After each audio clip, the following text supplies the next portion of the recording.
자, 이제 액체 상태에 대해서 한번 살펴보겠습니다. 이제 액체 상태라고 하니까 우리가 지금까지 그 고체와 액체에 대해서 레올로지에서 공부했잖아요. 그때 제가 뭘 했나요?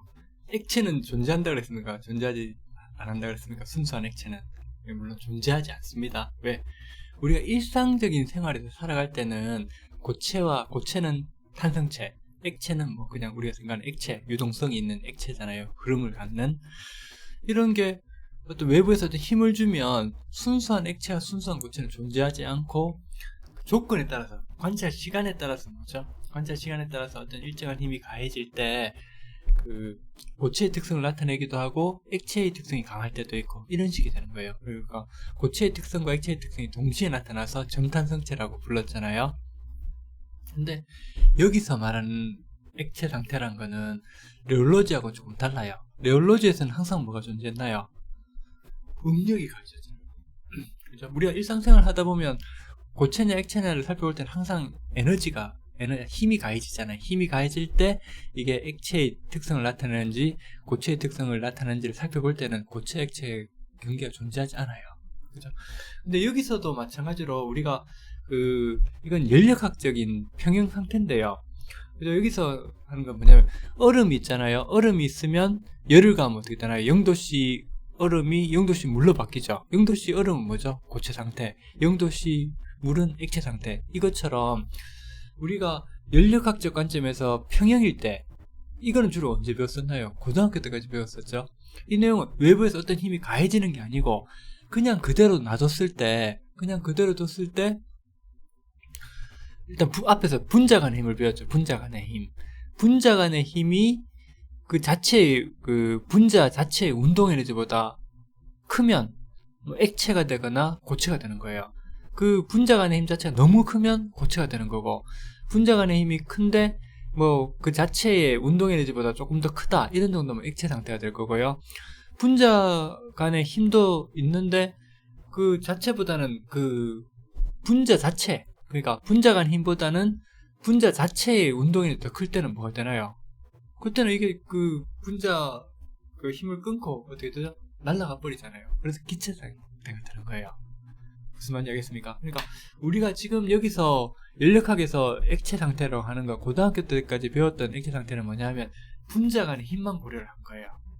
되겠습니까, 여러분? 분자 간의 힘과 그 자체의 어떤 에너지, 그죠? 그걸 뭐 내부 에너지라고 생각해도 되고요. 아니면 그냥 운동 에너지라고 생각하면 되겠죠. 그게 직관적으로 표현하잖아요.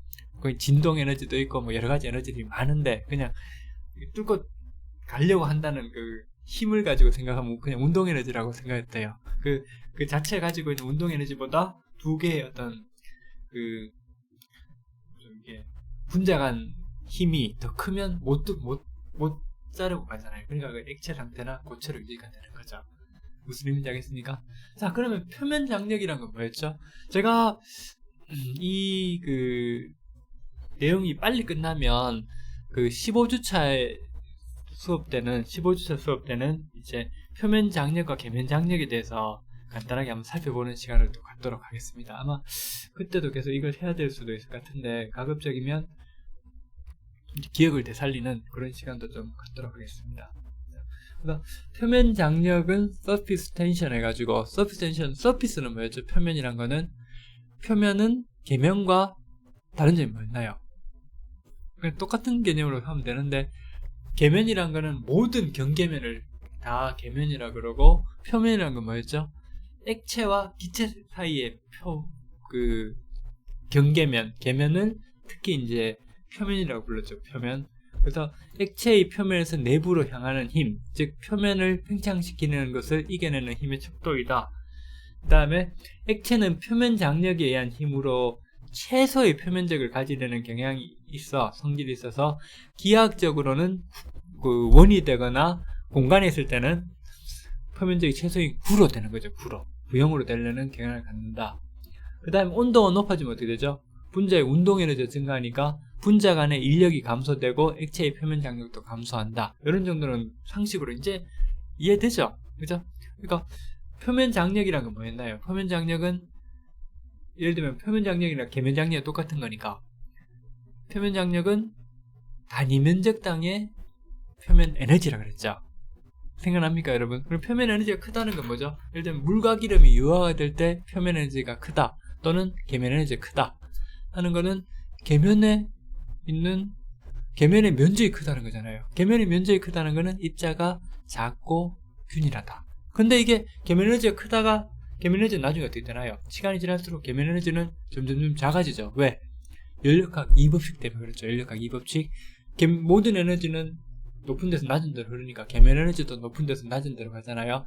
그럼 계면 에너지가 낮다는 거는 계면의 면적이 작다. 즉 뭐가 되나요? 입자가 커지는 거예요. 불균칙해지고. 그러니까 입자가 작고 균일하다가 시간이 지날수록 입자가 커지는 거예요. 왜? 합일 때문에 그래요. 그래서 우리가 계면 에너지나 표면 장력도 계면 장력에 포함되는 거니까 이제 우리가 이거는 많이 배운 거니까 이 정도는 그냥 그렇게 이해해도 되겠죠. 그러니까 계면 에너지가 크다는 거는 이제 입자 작고 균일하고 그러다 인력학 2법칙에서 이렇게 떨어진다 이렇게 생각하면 됩니다. 그리고 표면적이 최소화 된다. 왜? 계면 에너지나 표면 에너지는 뭔가요? 계면의 면적이 필요하잖아요. 그러니까 계면 에너지가 높은 데서 낮은 데로 가면 계면 에너지가 가장 낮은 상태가 뭐죠? 표면의 면적이 가장 작은 상태잖아요. 그러니까 저렇게 되는 거죠. 이제 이런 정도는 다 이해할 수 있겠죠, 여러분? 그래서 표면 장력, 계면 장력은 이거는 2학년 때 배운 개념 중에 제일 중요한 거니까 좀 여러분들 좀 공부를 좀 열심히 좀 해두기 바랍니다. 2학년 때 내용, 그죠? 근데 제가 생각해도 반복이 제일 중요한 것 같아요. 반복이. 저도 대학 다닐 때 우리가 배운 과목 물리 시간에도 배웠었고 그 다음에 물리화학 시간에도 배웠었고요. 이동현상, 레올로지 그죠? 이런 것들 다 공부하면서 레올로지랑 표면장력 이런 것도 거의 한 서너 번씩 반복이 됐던 것 같아요. 근데도 나중에 졸업할 땐 까먹고 있었거든요. 일단 나중에 회사 가니까 다시 공부하니까 알게 됐는데 여러분들도 마찬가지 같아요. 이런 것들은 공학적인 내용들이기 때문에 여러분들 한번 딱 본다고 이해되고 그러진 않을 것 같아요. 왜냐하면 우리가 향료라든지 향수, 화장품을 공부하기 위해서는 이런 물리화학적인 내용도 알아야 되지만 다양한 생화학적인 공부도 해야 되죠. 그죠? 그러니까 이 공부할 내용들 분야가 굉장히 많은 거예요. 추출 이런 것도 해야 되고, 그죠? 그러니까 이걸 전체적으로 공부하게 되면 우리는 주로 이학사가 돼, 이학적인 거. 그래서 자연과학적인 거서. 근데 이런 내용들은 공학적인 거기 때문에 조금 백그라운드가 달라요. 공학적인 거는 수학과 물리를 기반으로 이런 학문적인 게 체계를 갖춘 거기 때문에 이학은 주로 특히나 생화학이나 이런 쪽은 생물과 화학을 베이스로 갖춘 거잖아요. 그렇기 때문에 이런 것들은 조금 이해하기 어렵기 때문에 반복을 자꾸 해야 돼요. 그래서 여러분들이 같은 내용이라도 또 관점에 따라 조금 다르게 전달되기 때문에 계속해서 조금 이걸 여러분들이 돌려봐야 됩니다. 한 대여섯 번 돌려보고 다음 학기에 또 공부할 때 피창이 나오면 또 돌려보고 이래가지고 적어도 학교 다니면서 한 10번, 20번 반복하면 나중에 회사 가서 요게 그때 가도 까먹어야다. 그러고 나서 이제 이게 뭐였지? 이게 좀 배운 것 같은데 하면서 다시 공부를 하면 기억이 새록새록 나면서 공부를 하면 되는 거예요, 여러분. 무슨 말인지 알겠죠? 그래서 계속 반복이 최고입니다, 여러분. 우리 고등학교 때 공부하는 것처럼 반복합시다. 그다음 몰 증발열이란 건 일정한 온도에서 액체 1몰을 증발시키는데 필요한 열량. 요거는 패스할게요. 가장 중요한 건 증기압이에요. 증기압은 일단 동적 평형이라고 그랬죠. 동적 평형. 밀폐된 용기 안에 액체가 증발될 때, 밀폐된 용기 아니에요. 일단 밀폐된 용기. 일단 제가 한번 그림을 그려볼게요.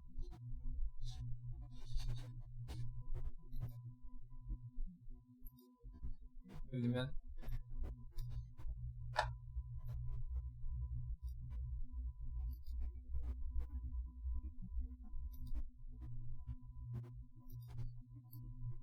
이런 게 있어요, 그죠? 이런 펜이, 이런 밀폐된 용기예요. 꽉 닫힌 게예요, 그죠? 닫힌 게에서 예를 들면 액체를 이렇게 채워요, 그죠? 액체가 있어요, 액체. 밀폐된 용기 안에 이렇게 액체가 있어요. 액체가 있으면 여기서 여기 액체예요, 여기 리퀴드고, 그죠? 그럼 여기 있던 표면에 있는 물 분자들이 어떻게 되나요? 표면에 있는 물 분자들이 이렇게 증발되겠죠, 이렇게. 이렇게 증발돼요. 이렇게 날아가는 거예요. 이렇게 자꾸 증발돼요. 이렇게 화살표입니다. 화살표 이렇게 증발됩니다. 이제 증발되죠.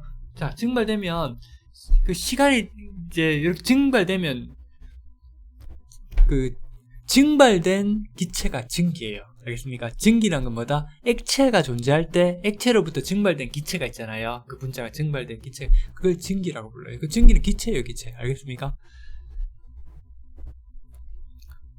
이런 그 기체가 있는데요. 이런 기체가 그 가만히 안 있다 그랬죠. 가만히 안 있고 어떻게 되나요? 움직이잖아요. 움직이면서 뭘 때리죠? 벽을 때리잖아요. 벽을 때리면 그 지난 시간에 이야기했던 것처럼 속도 V를 갖다 속도 V로 튀어나오면 속도 변화가 2V가 되는 거예요. 그럼 이게 충격량을 계속 벽에다가 에너지를 가하는 거예요. 힘을 가하는 거예요. 그럼 이게 바로 뭐가 된다? 그게 바로 압력이 되는 거예요. 압력. 무슨 말인지 알겠습니까? 그럼 증기가 나타내는 압력을 뭐라고 부른다? 증기압. 이렇게 생각하면 좋은데 조금 더 이거는 증기압은 그 요건이 더 필요해요. 어떤 거냐면 이렇게 증기들 계속 증발되잖아요. 근데 시간이 지나면 어떻게 됩니까? 여기 증기들이 많잖아요. 이렇게 증기들이 많아지잖아요. 그러면 너무 많아지니까 이 증발됐던 그 증기들 중에서 일부는 에너지가 약한 것들이 있어요. 그런 건 다시 어떻게 된다? 그런 것들이 다시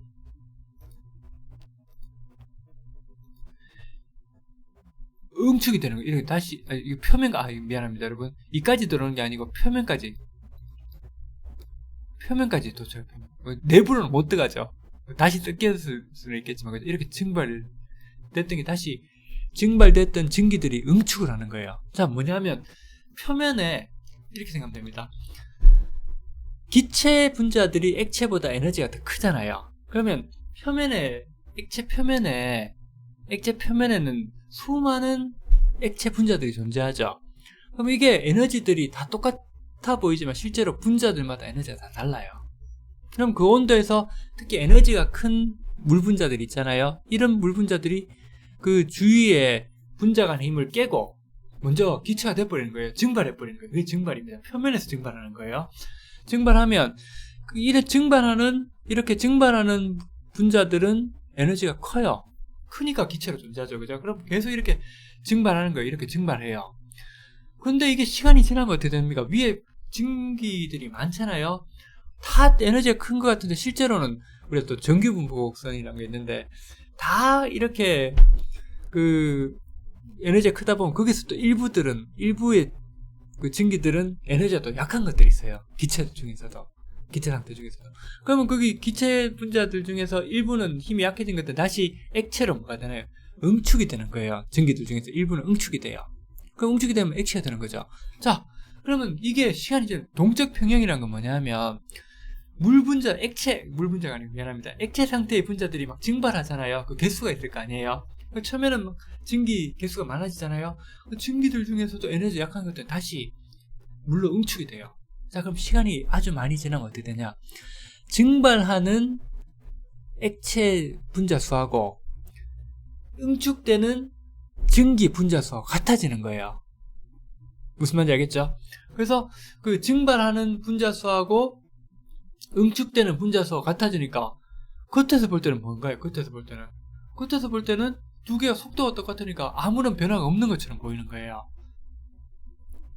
무슨 말인지 알겠죠? 이렇게 증발 속도와 응축 속도가 같아지는 그때를 동적 평형이라고 불러요. 동적 평형. 그죠? 그럼 동적 평형에 도달하면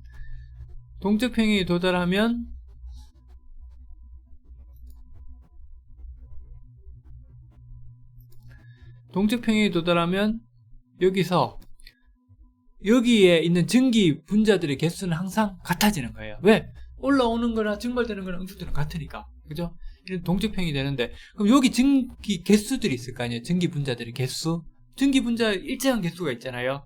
이때 그 온도에서는 항상 거기에 증발되어 있는 그 기체는 동일해요. 동일한 그 공간 부피 내에서는요. 그래서 이 일정한 온도에서 액체와 동적 평형 상태에 있는 증기가 나타내는 압력을 뭐라고 부른다? 증기압이라고 불러요. 반드시 동적 평형이란 말이 들어가야 돼요. 동적 평형일 때 나타나는 증기가 나타내는 압력이 증기압이다. 이렇게 생각해야 됩니다. 무슨 말인지 알겠습니까? 그냥 증기가 나타내는 압력이 증기압이 아니에요. 증기압이란 거는 동적 평형 상태, 즉 증발하는 그 분자 개수하고 응축되는 분자 개수가 같아지는 그 상태에서 그 전체 증기들이 나타내는 압력을 증기압이라고 부릅니다. 무슨 말인지 알겠죠, 여러분? 자, 이제 증기압에 대해서는 여러분 무조건 기억해야 됩니다. 오늘 그 과제가 증기압 곡선이니까 이 증기압들을 온도에 따라서, 그 증기압 곡선은 뭐냐? 증기압 그 온도에 따라서 그 증기압을 계속 쭉 달라지잖아요. 일반적으로 온도가 높아지면 어떻게 되나요? 증기압은 어떻게 되죠? 예를 들면 20도씨하고 30도씨일 때 증기압이 어느 게 크나요? 30도씨가 크겠죠? 왜? 30도씨 온도가 높아진다는 건 뭐죠? 그 분자들의 에너지가 커진다는 거잖아요. 분자들의 에너지가 커지면 분자 간의 힘을 뚫고 증발하려는 경향은 어떻게 되죠? 더 커지잖아요. 그러니까 증기압은 더 커지기 때문에 증기로 존재하는 분자들이 많아져요. 그렇기 때문에 증기압이 증가할 수밖에 없는 거죠. 온도가 높아지면 증기압은 일반적으로 증가하게 돼요. 그러면 온도에 따라서 증기압을 표시한 게 바로 뭐가 된다? 오늘 그 과제 정답이죠. 증기압 곡선이 되는 거잖아요. 온도에 따라 증기압을 표시한 게 증기압 곡선이 되는 거예요. 무슨 말인지 알겠습니까? 자, 그럼 끓는 점이란 건 뭔가? 봅시다. 끓는 점이란 건 뭔가? 자, 온도가 증가하면 증기압이 올라간다 그랬죠. 그죠? 근데 예를 들면 온도가 계속 올라가요. 그러다가 증기압은 계속 커지겠죠. 어디까지? 일단 대기압이 되면 외부의 압력하고 증기압이 같아지잖아요. 증기압이란 건 뭔가요? 증기압이란 건, 증기압은 표면에서 증발하는 기체가 증기잖아요. 증기가 나타내는 압력이 증기압이잖아요. 그죠? 그 동적평형 상태에서. 근데 온도가 자꾸 올라가가지고 증기압이 대기압과 같아져요. 그렇다는 건 뭐죠? 증기가 되려는 경향이 내부에서 생기는 거예요. 표면에서만 생기는 게 아니고 대기압과 같아졌기 때문에 내부도 일기압이잖아요. 그러면 같아졌기 때문에 표면에서만 증기가 되는 게 아니고 그 액체 내부에서 증기가 되는 거예요. 예를 들면 라면 같은 거 끓이다가 물을 끓이잖아요. 그러면 처음에는 김이 그 표면에서만 이렇게 증발되다가 점점 그 온도가 올라가면서 내부에서도 막 끓기 시작하잖아요. 그건 뭐냐? 증기압이 일기압이 돼버리고 나면, 일기압이 되고 나서는 어떻게 되나요?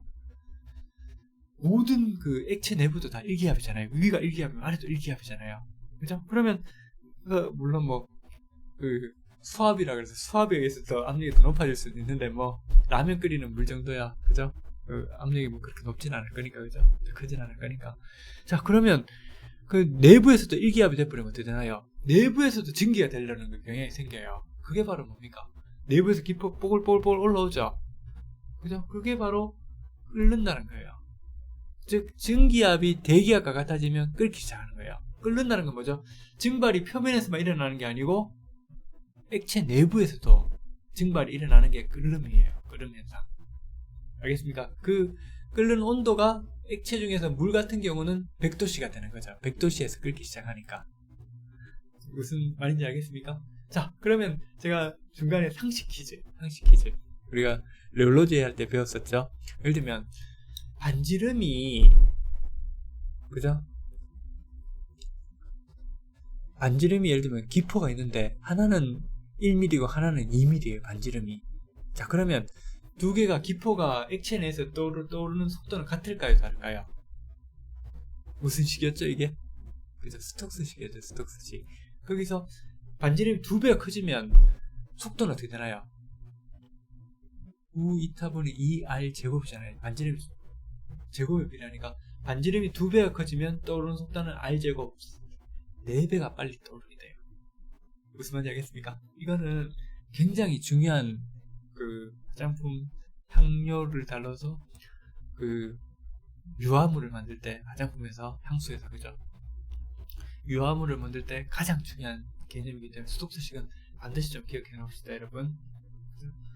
자, 그 다음에 인계점이라는 게 있어요. 인계점. 이것도 굉장히 중요합니다. 조금 이따가 우리가 그 실전에 가가지고 인계점에 대해서 공부할 건데, 야, 이게 진짜 그 시험 칠 때요. 시험 칠 때 이 수업만큼 그 오픈북하기 좋은 시험이 없어요. 왜냐하면 제가 여러분들한테 데이터를 다 보여줄 거거든요. 데이터를 보여주고 여러분들이 이제 찾아가는 거예요. 제가 이거는 예전에 수업할 때 이야기를 많이 했었는데,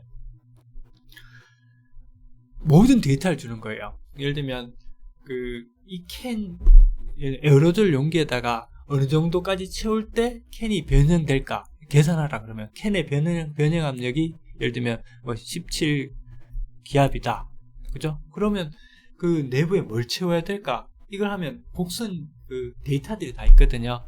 그럼 이 데이터를 보고 여러분들이 압축이 될 것인가 아니면 액화가 될 것인가를 판단을 해야 돼요. 데이터를 보고서. 그럼 데이터를 뭘 보고서? 인계점을 보고 판단해요. 인계점을 알면 이걸 압력을 낮추면 액체가 되는지 아니면 온도를 낮추면 액체가 되는지를 이걸 보고 알 수 있어요. 인계점이 엉뚱한 데가 있으면, 인계점을 모르고 있으면 아무리 온도를 올려도 액체가 안 될 낮춰도 액체가 안 될 수도 있고 고체가 돼버릴 수도 있고요. 압력을 아무리 올려도 기체에서 액체가 안 될 수도 있어요. 그런 것처럼 우리가 삼중점과 인계점이 여러분들이 어떤 물질의 상태 변화에 있어서 가장 중요하게 바라봐야 될 게 인계점과 삼중점이에요. 그 중에 하나가 인계점입니다, 여러분. 그죠? 그래서 이 인계점과 관련돼서 또 이제 한번 강의를 하면 좋은데, 제가 첫 시간 아니죠, 3주차 때 인계점에 대해서 동영상도 보여주다가 동영상이 안 들어갔었죠. 그죠? 그건 이제 유튜브에 있으니까 한번 봐주기 바라고요. 요 내용들에 대해서는 여러분들이 인계점이 뭐다는 거는 그때 강의를 다시 들으면서 확실하게 공부를 해둬야 됩니다. 알겠습니까? 인계점 정말 중요합니다. 자, 인계점이란 거는 뭐다?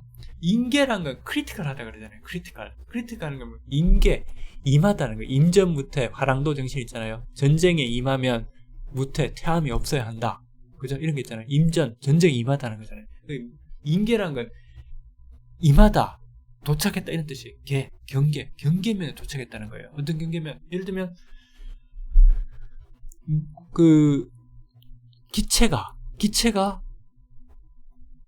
기체와 액체의 성질이 구분 없어지는 그런 영역이 있다고 칩시다. 플라즈마하고는 좀 다른데 그런 영역이 있다고 칩시다. 새로운 영역이 있어요. 그러면 요걸 넘어가면, 경계란 건 뭔가요? 요걸 넘어가면 딴 나라가 되는 거예요. 예를 들면 유럽에 갔는데 독일과 스위스의 경계면이 있다고 생각합시다.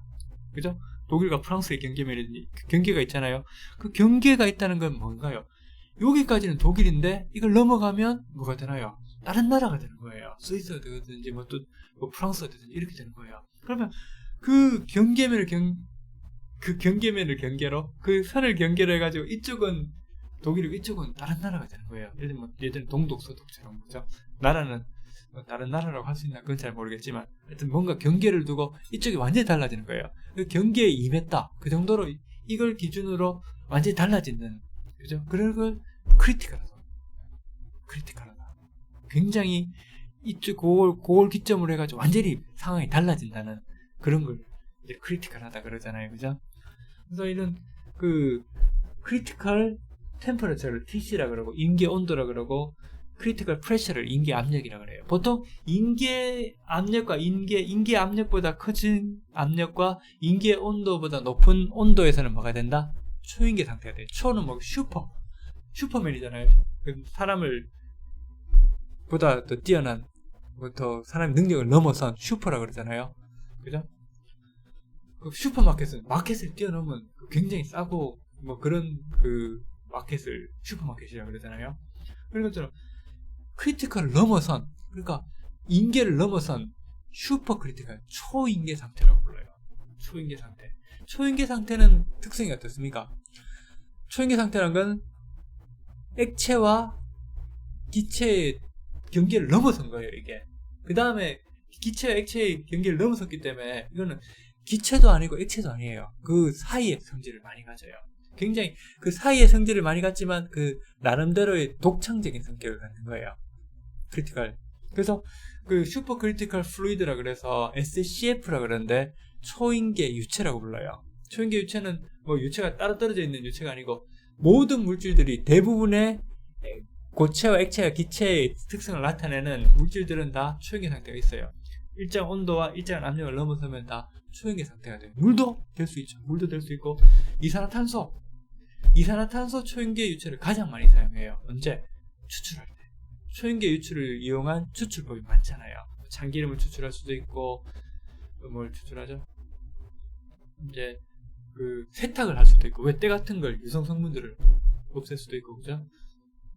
또 많이 이용하는 게, 또 이제 그 초연계 유체를 많이 이용하는 게 커피, 디카페네이티드 커피를 만들 때 카페인을 제거해주는 가장 유용한 물질이 초연계 유체예요.